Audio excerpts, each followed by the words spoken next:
I've never seen a video nasty. I wouldn't. I have far too much. But how can you judge on a video nasty? Have you never seen one? Some people think that they're very much like the sort of Hammer horror movie that is sometimes shown on late night television. But of course that's not the case. We're talking about scenes that are really horrific and leave nothing to the imagination. Mutilations of bodies, cannibalism, gang rape. That is what a video nasty is. The DPP's list of banned nasties reached as high as 79 at one point, but ultimately settled at 39 in December 1985. Films by Dario Argento, Wes Craven, Abel Ferrara and Sam Raimi sat alongside the likes of the Gestapo's Last Orgy and Faces of Death. The filmmakers responsible for the depravity were not called upon to testify. But it was their work that was the cause of the hysteria. My bill is aimed at protecting children, because there is no doubt in my mind, having watched some of these, that we really must protect children from those things, and there's no doubt in the members' minds that came and watched that show yesterday. I believe that a young person seeing that could have their minds scarred for life. Video nasties are so widely available that 45% of children aged between 7 to 16, that's 3 million children, have seen one or more of the banned films. These figures are 100% accurate. It was fraudulent, it was fake, but it was sufficient with the other things that they said in that report to get that thing unargued through the House of Commons. Research is taking place and it will show that these films not only affect young people, but I believe they affect adults as well. What a bell end! In the last few years, many of the original nasties have been passed uncut, while others are still outlawed in their unexpurgated form. With the advent of DVD and the internet, film fans can easily acquire their favourite nasties from foreign territories. Boxed originals of the DPP-39 have become collector's items, and some fetch hundreds of pounds on eBay. Nothing will prepare you for the horror of these butchers of the damned. Nothing will protect you. Ladies and gentlemen, the bloodiest thing that ever happened in front of a camera. But it is like some kind of rites of passage to experience that, to go through those films. Coming soon to a theater or drive-in near you. To avoid fainting, keep repeating. It's only a movie. Only a movie. Only a movie. Take as much as you can. Only a movie. Hey up, Rock God 2004 back with another video for you. And this is going to be the first part of my Section 1 Video Nasties collection. Most of them are Blu-ray, but there is some that I've had to get on DVD. The final title in the section is the only one I don't have. I'm hoping that by the time I get to part 4 that I've got it. We'll see. So before I start and show you them, this part 1's going to have the first 10 titles. Little bit of background. These videos were banned in the 80s. But when videos first came out, there was a video boom and all these films were getting released with no certification, and no census, no legislation. They didn't have to go through anything, whereas if a film was on the cinema, it used to go to the BBFC, it would get looked at, cut if necessary, screened. These things were coming in from all over and getting released on video and just shot on the shelves. And then people started to get wise to this, and it started to come about that, oh, kids are going to be watching them and we're going to have a country full of murderers. There's going to be more terror and havoc and all this crap. So anyway, Mary Whitehouse, bless her, she was like the main advocate for this, and she got Thatcher on side. She had all these politicians on side. There was a guy, a male Tory politician, conservative, called Graham Bright, were an absolute knob. There's actually video footage of him saying the words that that he wants these basically obscene films banned, because not only do they affect children, but he believes they also affect dogs. this is what we were dealing with in the UK. This is the Conservatives. Anyway, so they started rounding these films up. Who knows how they did it? But they originally seized 72 films. And they were going to get these films prosecuted under the Obscene Publications Act. 39 of them were successfully prosecuted. There is people got fined, went to prison for distributing these things because it was classed as an obscene thing that they were dishing out to the public. There was a fella who actually released one of them on his video label. Did time for it, just for releasing an uncut film. He released it as the full uncut version, whereas when it was shown at the cinema, it was edited. There was some of the gore cut out slightly, and he released the full uncut version, and he did time for it. Wow. The remaining 33 from the original 72 titles that weren't prosecuted, they still could be taken from shops, from dealers, on the understanding that they agreed, this is mental, that these films were probably obscene and you've been distributing them, and if you hand them over, you won't do time, you'll get a less severe not sentence, what's the word I'm looking for, punishment. And these ones weren't prosecuted. Right, so the 39 that were prosecuted, they are the Section 1 titles. They are the 100% official, out-and-out criminal video nasties. Section 2 is what the other 33 became. The ones that they tried to get prosecuted, but they weren't, but they could still go and take them off you. If you agreed that you were a naughty boy, don't do it again. They became Section 2. They were still banned, you still couldn't get them, but you just couldn't be prosecuted for them. Because they'd gone to jail. They'd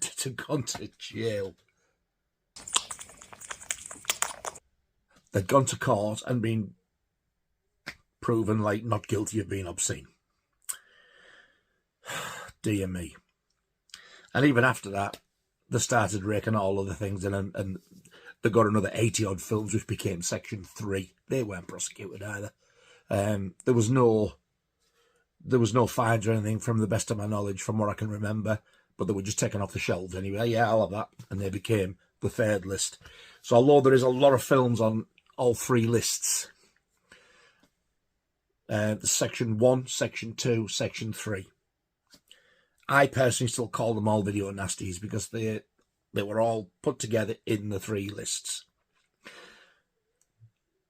Die-hard nasty people, video nasty people, usually only class the original banned 39 as true video nasties. But stupidly, some of the titles on Section 2 and Section 3 were far, far worse than some of the titles on Section 1, which I'll sort of like describe as we get to them and stuff. So that was just a basic background, and this went on right up until 1999, when that prick Fairman had to resign before he got sacked, because after all these years of cutting these horror films, the dickhead went and made hardcore porn legal. That did not go down very well. You filthy beast! So he had to resign or get pushed. As soon as he resigned, new guy came in, out they started to come. We got The Exorcist just like that. We got The Evil Dead back, fully uncut, just like that. We got Clockwork Orange, but we only got that once Kubrick passed away. But I think if Furman had still been here, he probably still wouldn't have released it. Troop Island. What an absolute knob. So more and more of these things have now become available again, fully uncut. Some of them are still cut. You can get them from abroad, some of them, they're not easy to get. So the 39 titles in section 1 are all the full 39 that were prosecuted. And some of these are an absolute joke, shouldn't have been there. So this is the 39. This is part 1 of the 39 of the section 1 video nasties list. This is the first 10. Let's get started. Before I start with the first title, I strongly advise if you're going to start and collect these, start with these. This is the Video Nasties, the Definitive Guide, Parts 1 and 2. These are absolutely amazing. I've watched these so many times. In fact, I've already started. I finished that one yesterday, and I've already started this one. You get the documentary, and then you get all of the titles with little introductions as well. These are your Video Nasty Bible. They really are. They're amazing. They're my favourite documentaries of all time. Nice artwork there by Graham Humphreys again as well. Absolute genius, that fella. So yeah, they are both 3-disc sets. The first one deals with sections 1 and 2. The third one deals with the section 3 ones, which is why it's called the Draconian Years. It doesn't say it on there. It just says part 2. But yeah, the disc 1 documentary is the Draconian Years, which takes it from like sort of when these initially got banned right up until Furman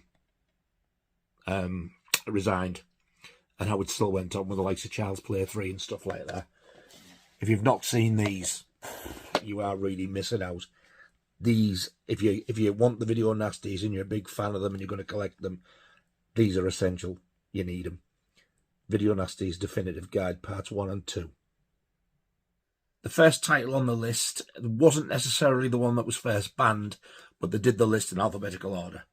So the first one was a film, I think it was mainly, it's classed as an Italian film, but I think it's filmed all over. This is Joe D'Amato's Absurd. This is the edition with the very rare slipcover. And that's the original Video Nasty artwork on the front there. I think this was alternative artwork that you could get on other releases. This is a release by 88 Films. This is fully uncut. It's got reversible artwork as well on this, but I like the Video Nasty artwork far better than the other image that they give you there.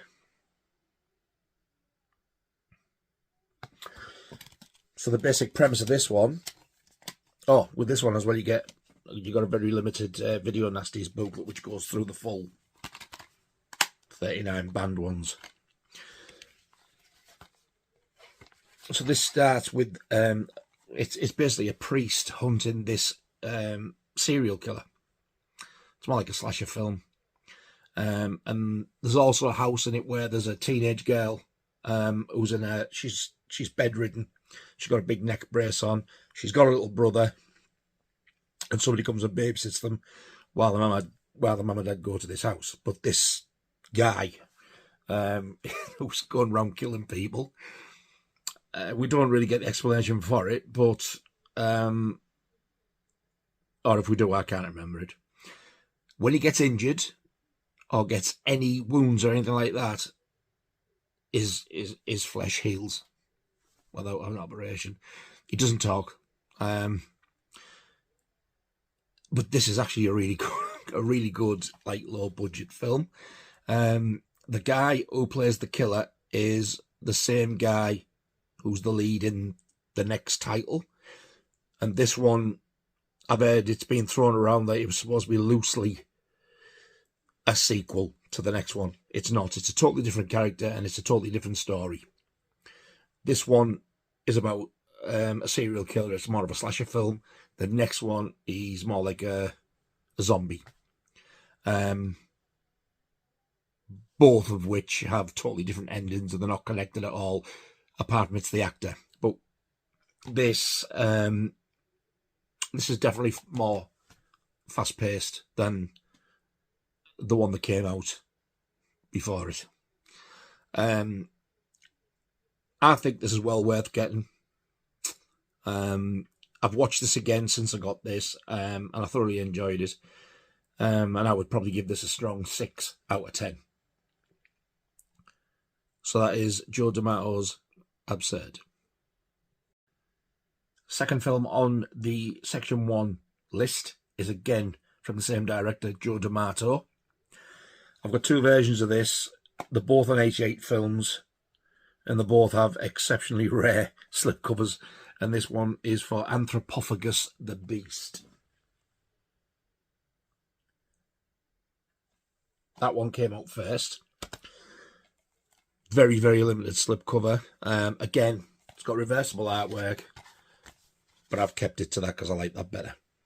Far better. I think the reversible artwork in this one is the same as the re-release. Yes, it is. It is. And you get art cards with this one as well. This one, why there's 2 of it, is this is a 2K remaster. And that's what's got one of those lovely slips. It's got like a sort of a waxy, smooth feel to it. And again, I've picked that artwork because I know that has been used as alternative artwork as well. The other one you get in here, I'm not over fussed on because he's not on it. It's just like a woman with a knife, which all becomes clear when you watch it. So I won't say anything about that. And the strange thing about this is, and I have watched both within the space of a week, and I don't know why, because I never noticed the difference. They've both got different running times. The original one says 90 minutes. The remaster says 92. No, that's a 2-minute difference. I looked earlier on the slipcovers, and I'm sure it's different again. So, but I reckon they're the same running time. There's no reason for one to be longer than the other because when it came out, it was fully uncut anyway. And the basic premise of this one is, I like that one better. I'll hold that one up. These people are going to be going away for a holiday to this remote Greek island, and they come across somebody who's also going to the same place, and she hitches a lift, and it's Tisa Farrow, which is Mia Farrow's sister. So she gets in, they get a lift off her, then they go on the boat and they're going across, and there's a pregnant woman in as well. I won't say what happens, but certain things happen on the boat and stuff. And anyway, they get to this island, and it's kind of like desolate. They come across this house, and there's a woman in the house. And when they go in the house to try and find her, she's like, she wrote on the window or something, get out or something. Right at the very beginning as well, if you watch this, it's a couple walking along a beach. It's like just to set the story up, but they're talking in German. I thought I got the wrong version. They don't. The German tourists. And then something happens to them. And then it gets mentioned again later in the story. So, as they're walking around this island, then come across this body chap here. Who's more like a cannibalistic zombie. The scenes in this are actually brutal. There's more to it than that, which you find out later on. You find out why he's doing this and who he is and stuff. And it does have a good ending. I always disliked this film. I thought it was boring. It's gory, very gory, but you have to wait for it. When I watched them both again, because I watched that one, then I watched that one within a week, I watched it totally uninterrupted. I put my phone down and everything, and you know what?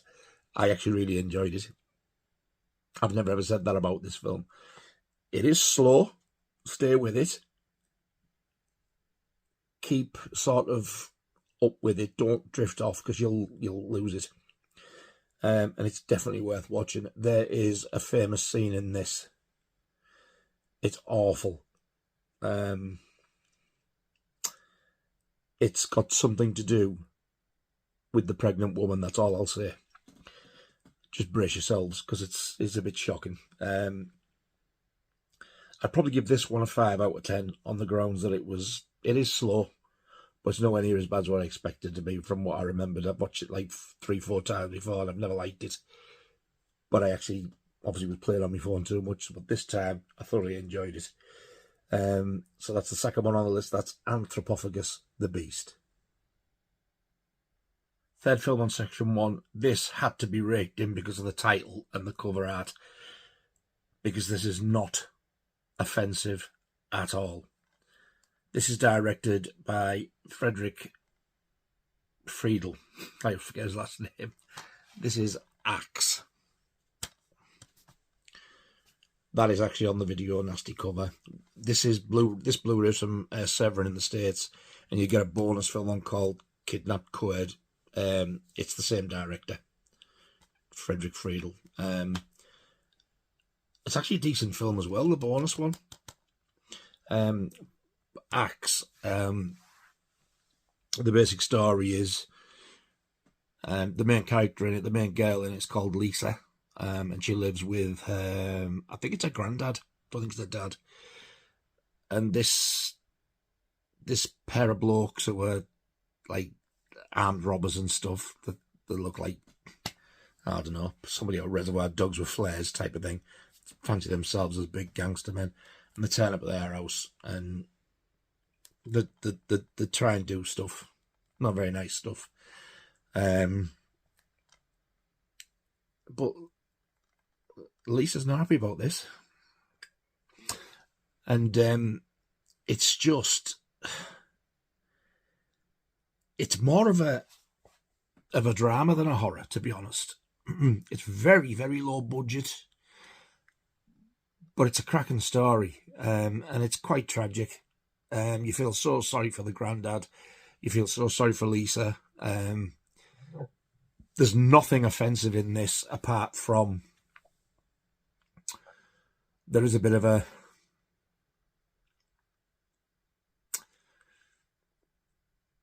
assault scene. That's what I'll say. You know the word, but I'm not going to say it in case it gets flagged. But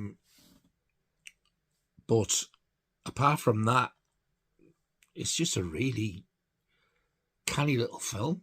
I should never, ever have been on the list.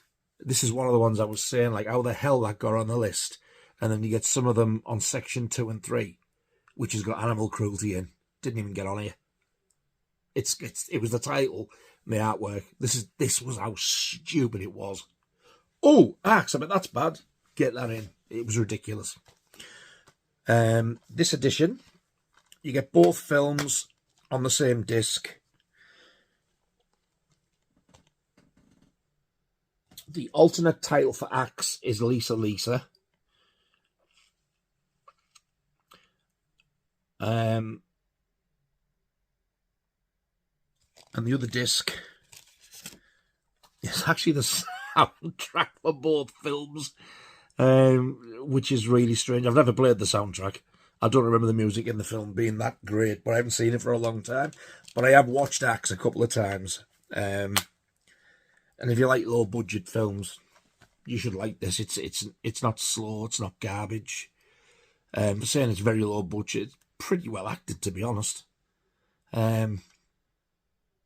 I would give that a 5.5 out of 10. Frederick Friedel's Axe. Number 4 on the section 1 list is a Mario Bava film. who is now a very well-renowned actor, director in his own right. He's got stuff released on Arrow, this being one of them. On the Video Nasties list, this one's called Bloodbath.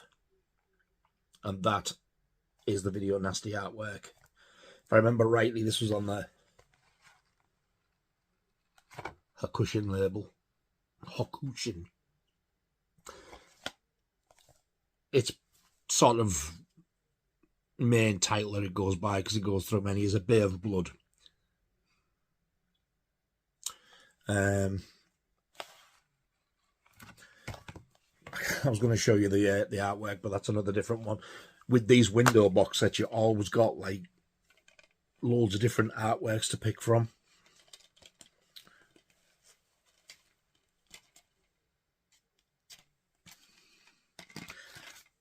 That's it there. Bay of Blood. That was like the front cover when it came out. But that's the artwork I always remember as a Video Nasty. And in this one you get a little booklet and a double-sided poster, none of which are the Video Nasty artwork. There's that one and that one.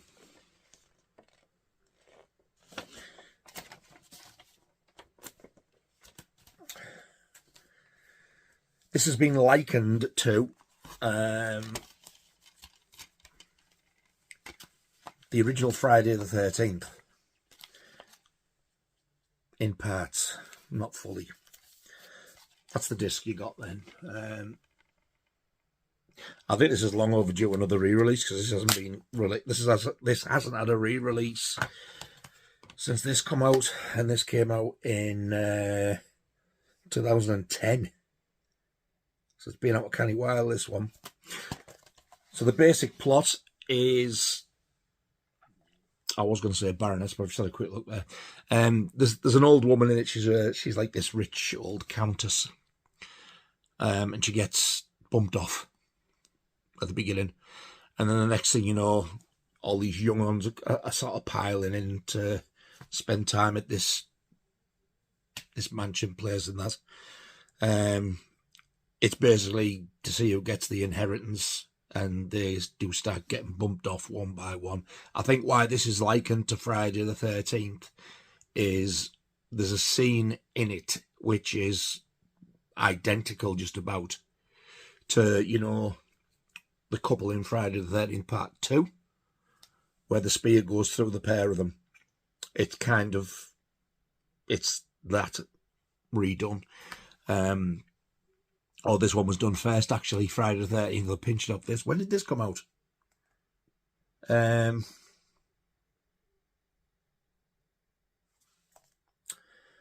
This was 70s, I'm sure it was. I'm sure this was early 70s. Long before Friday the 13th. So Friday the 13th Part 2 probably stole it. But whereas it was cut heavily in Friday the 13th Part 2, when I point up there because that's where it is, when the Friday the 13th box set come out by Scream Factory, the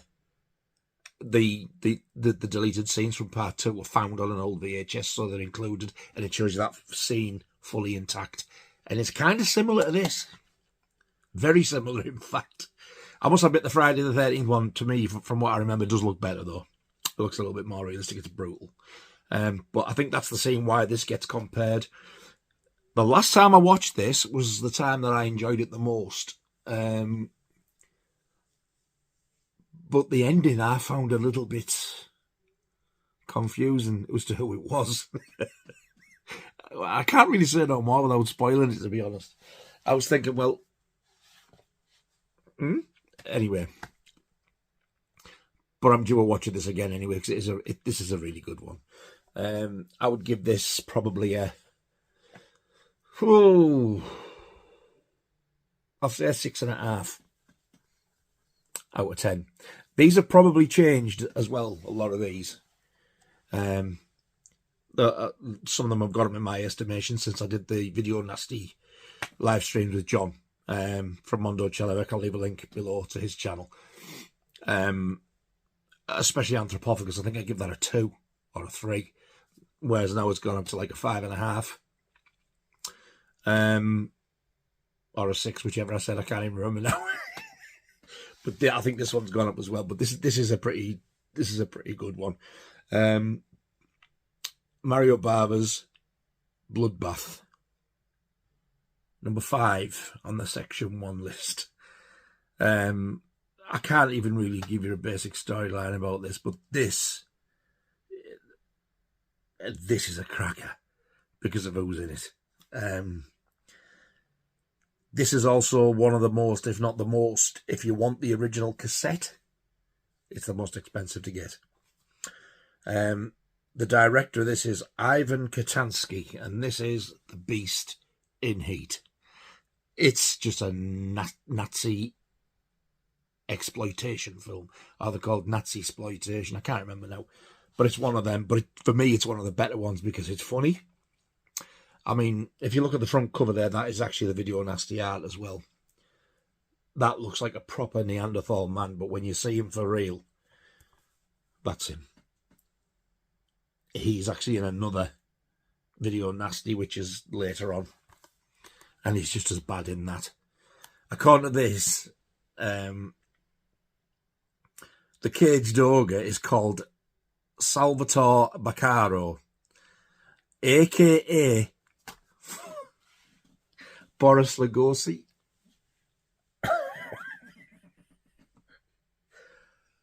Bella Karloff. My God, that is ridiculous. I've never known that. I just seen that.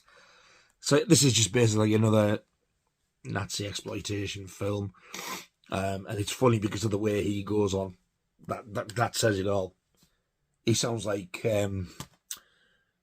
oh man, Tasmanian Devil, and he looks like that as well. And there's a part on it, and you're balking watching it because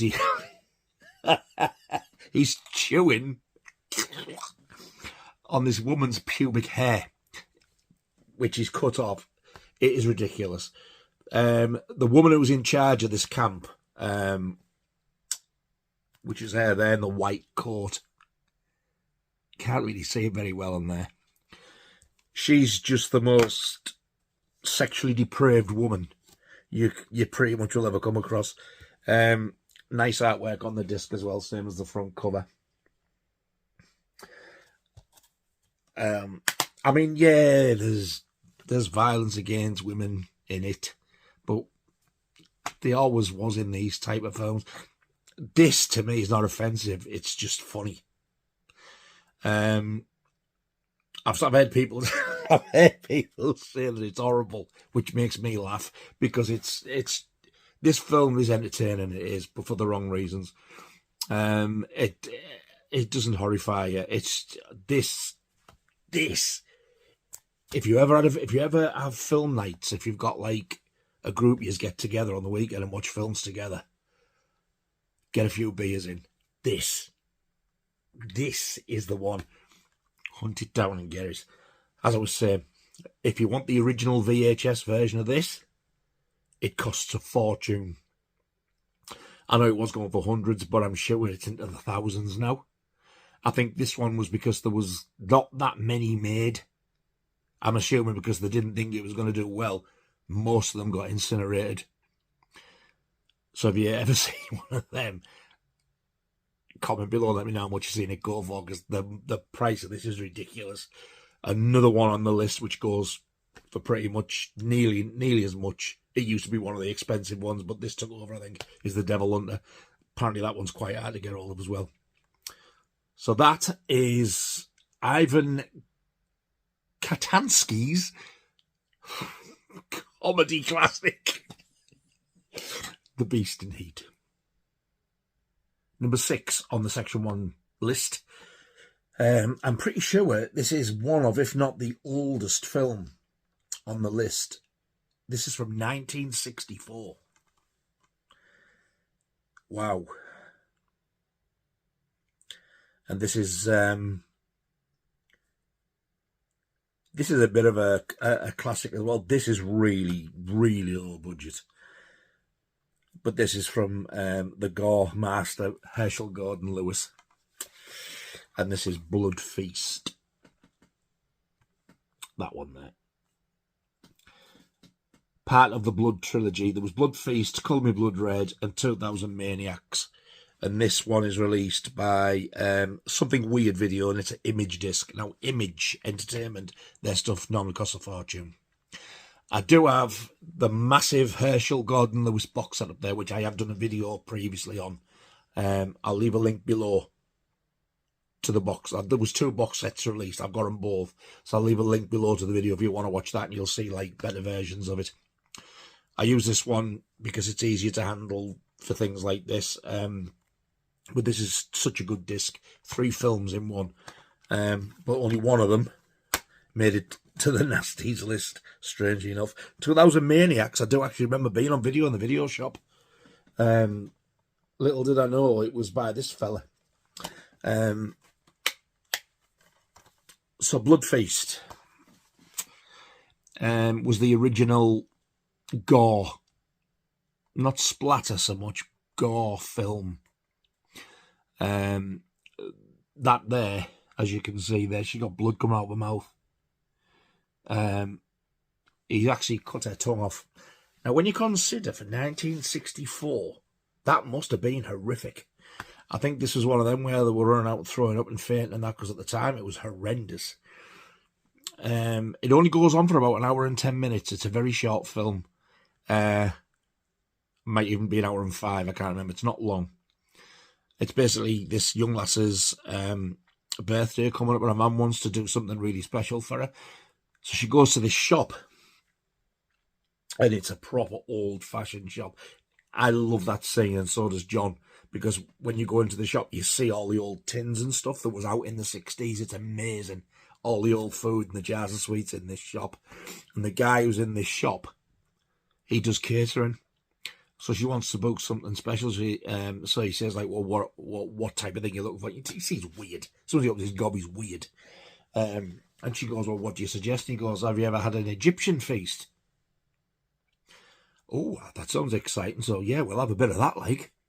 So she books that with him. What she doesn't know is the Egyptian feast is just basically, it's an old ancient thing, and he wants to slaughter them, to sacrifice them to the god to bring this Egyptian god back. It's a very, very, very similar storyline to another video nasty, which is, it looks like a very loose remake of it, and it's called the Mardi Gras Massacre. The killer in that's amazing, I must admit. I'll tell you why when we get to it. But this is like really gory. But I mean, there's things like where you see somebody get their leg amputated while she's in the bath. But when you lift it, you can clearly see it's a mannequin's leg. But at the time, this will have been horrific. But this is such a good film. Like, again, another one to get the lads round, get beer, watch it. We'll make a great double bill with the Beast of These. But at least it is funny in parts, it is. But some of the gore as well, even now you can look at it and think, oh, wow. As cheap as it is, it's nasty, you can see it is. I can see why this one was on the list for the gore. But it's so, I was going to say tongue-in-cheek there, but that would have just been a really bad joke. Yeah, it's not offensive. It's just ridiculous. It's over the top, but it'll be offensive in 1964, but not in the 80s. Probably would have turned your stomach a little bit, but then again, there's far worse films didn't get banned or put on the list and survived even prosecution. This one was prosecuted 1964. I mean, if you've ever seen this, the thought of it getting prosecuted is absolutely ludicrous. But this is a blast. I enjoy this every time I watch it. I could put this on now. It's just a great little film. So that's Herschel Gordon Lewis's Blood Feast. Number 7 on the Section 1 list. I need to watch this again because I've only watched it once and I hated it. I thought it was a load of crap. but I think back to Anthropophagus, I did that, so I need to watch the things. I have only seen this once. This one has got the year that this come out. This one's a bit more modern. This one's 1968. On the Video Nasties list, and on the front cover of it, it's called Blood Rights. Why they changed it to Blood Rights, nobody knows. The original title and the correct title, this is a US DVD, is The Ghastly Ones. So nothing to do with Blood Rights. I think that looks like a young Donald Pleasance. Again, you get another bonus film, Seeds of Sin. I think this is another something weird. But they never released this on Blu-ray. The only way you can get this on Blu-ray is in this massive box set. And trust me, it ain't that good. The basic premise of this is there's three sisters. They have to go to this house because I think the father's passed away and they're getting their inheritance. And I don't know why. But they have to spend 3 nights with their husbands in this house in sexual harmony. But, like bloodbath, they start getting bumped off. But this is the cheapest of the cheap. Is there a photo of the person in it? No. There's somebody in this. Have you ever seen the Charles Bronson film, Murphy's Law? It's the one where he's handcuffed to this female prisoner who's foul-mouthed. Yeah, that one, if you've seen it. Anthony Vincenzo, the main leader of the gang, the big honcho, like the main leader of like the mafia type gang. He's in this when he was really young. I don't know the actor's name. I think, is it Vickers or something? I don't know. Anyway, I'm looking to see if I can see a picture of him, but there's nothing. But there's the disc.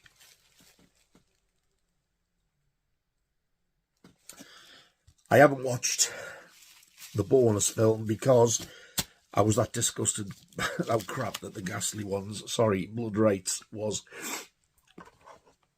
I always refer to this as the Ghastly Ones, but for the sake of doing the Video Nasties, I want to keep referring to it as a if I remember, Blood Rights, as it's known over here. This little weird thing, I've never read that either. I was just like, that was crap, back in the box. I've never watched it since. I might watch it very soon. I mean, the story is pretty alright, but I mean, 1968, did I say? Yeah, that's the year I was born.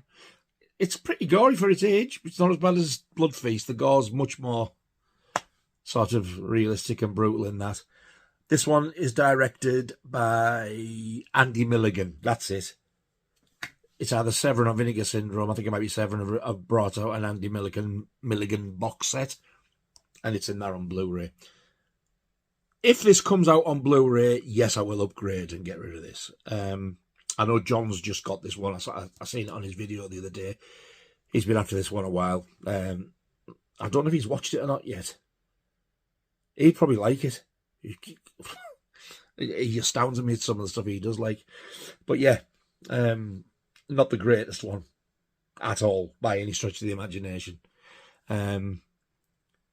But I'll watch it again and see if my opinion changes, because at the minute this is a 2 or a 3 out of 10 for me. I forgot to say as well, Blood Feast, I would give that 6.5 again. It's thoroughly enjoyable. So that is Andy Milligan's The Ghastly Ones are on the Video Nasties list. Blood Rights. Number 8 on the Section 1 list is the first of many by the legendary Jess Franco. And this is actually one of his better films. This is Bloody Moon. Slasher film. And there's some really, really good gore effects in this. This is fully uncut. It's a Severin release, but this is the UK one. It's still got an 18 on, but even though it's an 18, it is still fully uncut.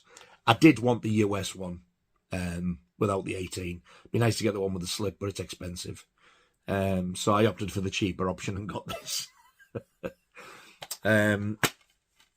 It's got the artwork on the front as well there, and that is the Video Nasty artwork. This is just a basic standard slasher film. I think it's Spanish. Does it say? It doesn't say, but it does say directed by Jesus Franco, or Jesus Franco, Jess Franco. And it's like a sort of a, it's not so much a school, it's more like a college campus where they're getting all done in and stuff, but the acting's nasty. That's the nasty part about it. And also some of the dialogue in it. There's one say, I will never forget this, when I heard it, I nearly fell off the chair.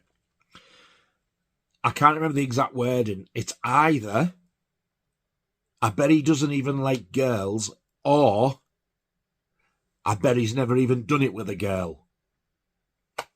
The phony Spanish lover.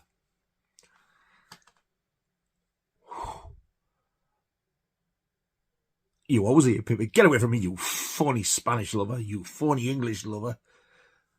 Dear God, you phony French lover, you phony, wherever you're from. I can think of better words you'd use. But yeah, some of the gore in this is actually really good. And this is, especially for Jess Franco, this is a very enjoyable film. There is a naughty bit in it, which was one of the big no-nos as far as Video Nasties were concerned. That was blood on breast. Oh, you couldn't have that. This happens, and it's like, it's when it happens, you're like, oh, you see it, yeah. It's very unpleasant. But this also says as well, and it does, because I remember seeing this bit as well. This was banned in England, yet is now presented uncut and uncensored, including the complete stone mill power saw sequence. That's quite brutal. That's worth watching. So yeah, I do recommend this. I would give this a 6. And this is another one. This is another one for the lads with the beer pile. Definitely. Jess Franco's Bloody Moon. Number 9 on the Section 1 list. This is my favourite Section 1 Video Nasty ever, without any shadow of a doubt. This is also one of my favourite slasher films of all time. This was directed by Tony Maylam, which I've never looked to know. Never ever knew who directed this. I've only just found out. But this is also the very, very, very first film that Miramax released. And Harvey Weinstein had a lot to do with this. He created and produced it. The screenplay was by Peter Lawrence and Bob Weinstein, so this was their first one for Miramax. And this is from 1981, and this is the absolutely amazing The Burning. What a film. What a film. Not keen on that new artwork, so I did change it to the original US poster art. This isn't the original Video Nasty artwork. The original Video Nasty artwork is basically a man running towards a lake in the dark, and he's on fire with The Burning in red. This is brutal. This is an early Scream Factory set where you got the Blu-ray and the DVD. This has now been released by Scream Factory again on 4K. My God, I need to get it. I know a couple of people who've got it and they're saying it looks absolutely stunning. This is basically another, like your Friday the 13th kind of slasher film. But it's actually more brutal and gory.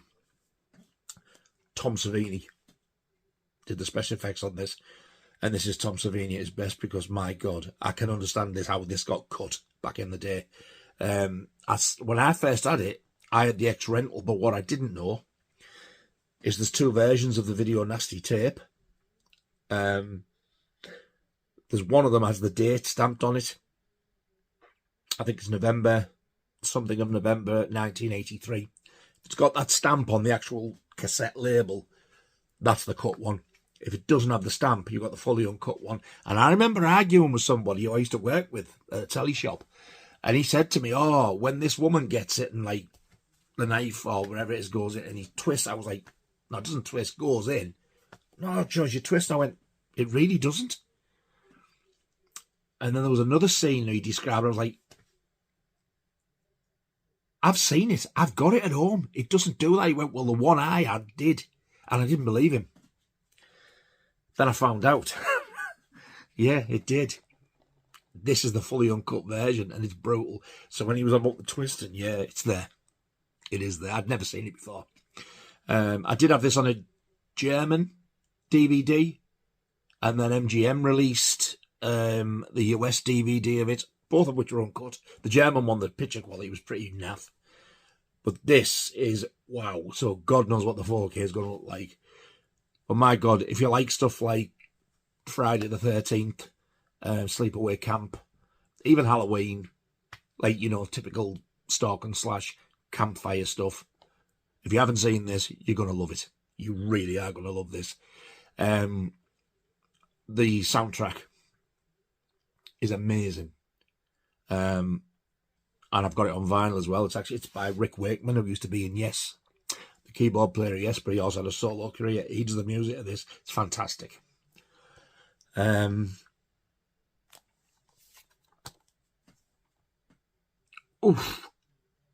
basic premise of it is it shows you these college lads at the caretaker of this camp. I think it's called Camp Blackfoot. And they're going to set this caretaker up, who's called Cropsey. They're going to scare him. So get this skull, put a candle on it, light it, and then start knocking on his door to wake him up. So when he wakes up, their idea was something like absolutely crap himself, get up and run like hell. But he doesn't. So when you actually see the skull, it's like, oh, maggots and stuff over it as well. And he screams out, and he sort of knocks the skull off, and it sets fire to his bed and it burns him. So as he runs out the shed, that's the front cover image you get on the Video Nasty. It's right at the beginning of the film. And he gets burnt really bad, and he goes to hospital. And I think he's in hospital, did they say, about 5 years or so? And he decides to come back and wreak revenge on these camp people. It is a brilliant film. Absolutely fantastic. For me, this one, I would give a 10 out of 10. My highest rated one, definitely. So that one is from 1981, directed by Tony Maylam, and that is the absolutely fantastic The Burning. Number 10 on the Section 1 list, and the final one in this part 1 of the Video Nasties Section 1 list. This is quite misleading because it's not what you'd expect. However, I love this film. This is Cannibal Apocalypse. That is the original Video Nasty art. When I bought it, the original artwork was like a newly commissioned thing. And it was that one, which I wasn't... yeah, it's all right, but I just like the original image better. This one stars John Saxon, who plays Nancy's dad in A Nightmare on Elm Street. He's also in Black Christmas. He's in A Nightmare on Elm Street 3. He's been in loads of stuff. Very famous actor. He passed away a few years ago, unfortunately. He's a copper in this, but he was in Vietnam, and there's a couple of other people who are post sort of Vietnam veterans. I can't remember what triggers it off, but they do actually start and get a taste for human flesh, so they run around like biting chunks out of people. But it's more like the way they do it, it's more like you're watching a George Romero zombie the way they eat. It's not like a cannibal film, because they do animals and all sorts of stuff. It's nothing like that. This is like set in, I think it's New York.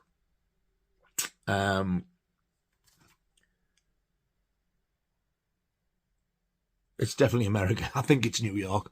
But it does like have flashbacks to Vietnam and stuff like that. I don't class this, to be honest, as animal cruelty. A lot would. But there is one scene, and it was cut from the UK. This is the US version, and it's fully intact, and it's just a fleeting thing like that. You see somebody with a flamethrower down in the sewers, and there's some rats, and you see a rat get burnt, but it's all with fast. It's nothing gratuitous like Cannibal Holocaust and stuff like that. That's the only bit that's in it. There's a lass in this as well. She's very, very flirty towards John Saxon. She lives next door. And you do see her with her panties and her piebs hanging out. And it's shockingly the little girl in Dario Argento's Cat o' Nine Tails. The one who plays Carl Malden's little niece. It's her. Wow. All grown up. Yeah, but there's one of them. They start munching away there, one of them, and John Saxon tries to stop him because I think he remembers him from Vietnam, if I remember rightly. I can't remember. I've only watched this 2 or 3 times, but it's a very enjoyable film. But it's different. It's definitely well worth watching. I don't know why, but this does not tell me who directed it. It says everything but. It says produced by, director of photography, music by. There is no mention of the director on those titles. I'm trying to get it in focus so I can say, like, yeah, go ahead and prove me wrong. There you go. Pause that if you can. And you tell me where you can see the director on there. He's not there. This is more of a... I'll tell you what this is a little bit like. The very first Treasured Films release. The Last Hunter. It's a little bit like that. But they're eating people as well. But there is some other little scenes in it which remind me of George Romero's Dawn of the Dead as well, and possibly Day of the Dead. Like, you know, when you see somebody get shot in the back of the head, like bits like that in it as well. The Horrors of War and a Whole New Meaning for Vietnam vet Norman Hopper, John Saxon, whose quiet domestic life in Atlanta, it's Atlanta, not New York, is shattered by the return of Charlie Bukowski, a combat buddy who dredges up terrifying flashbacks of flesh-eating and bloodshed in the war-torn jungles. Now on the run from the law after taking a bite out of an unwilling victim, Charlie begs Norman to help him out get out of town with another veteran, Tom. Soon the ragtag team of cannibals are fighting for their lives, spreading a deadly contagion through the city before heading into the sewers for a gut-wrenching climax no one will soon forget. So that's kind of what I said with a little bit more, really. Definitely worth getting this one, though. But if you're going to get it, I would get this. The good thing is, it's the American disc, and it's fully uncut. The bad thing is, if you don't have a region free player, it is region A locked. And what's even worse, it's Kino Lorber. I have a thing about Kino Lorber. Don't like them. They have some brilliant titles, but the fact that they're messed up. Dressed to Kill, I emailed them, they totally ignored me. And the fact that just about every single disc they have is that boring KL thing. We know who you are. Get some pictures on. I just don't like them. They're probably my least favourite of the boutique labels, as people call them. I just don't like them. And they're very expensive. But this is a great release, I'm sorry to say. So that is, whoever the director is called, Cannibal Apocalypse. So there you go, that's the end of part 1 I'll be doing part 2 very shortly. I hope you enjoyed that. I hope I haven't bored you. I've been wanting to do this now for about a year, getting on for a year. This was going to be one of my early ones. I never got round to it. I even, when we first had the break with the video Nasties streams, I said to John, look, because like people are asking for them, like, would you mind if I started like doing like a little video on the section? Well, oh no, go ahead and do it. And I still haven't got around to doing it. Anyway, he's done his before me now. But it doesn't matter. I mean, I've watched a few. Loads have done them over the years. So, and I actually did really enjoy, actually not quite, I really enjoyed watching John's as well, because he's got some different versions to mine as well. I can't wait for the next live stream though, because we haven't done one for so long, and I do enjoy doing them so much. So yeah, I even enjoyed part 1 there. Very similar to when we did the live stream. I thought, I'm not doing all 39 in one go. We'll do it a bit at a time, because it's going to go on for ages. So yes, I do hope you enjoyed that. Thank you so much for watching, all 2 of you. I really do appreciate it. If you have subscribed, wow, thank you so much. I really do appreciate it. Means the world to me, because it does help the channel along. And I'll see you very soon on the next video. Might be part 2, might be something else before it, I don't know, but I will be back soon. Until then, y'all take care, and I'll see you soon. Ta-ta.